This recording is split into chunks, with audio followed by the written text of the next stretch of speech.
Meaning of depress.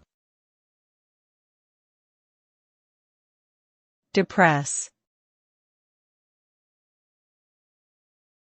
Depress. Depress. Depress. The word depress means to make someone feel extremely sad and discouraged, leading to a lack of energy, enthusiasm, and motivation. It can be caused by various factors like personal problems, financial hardship, relationship issues, and more.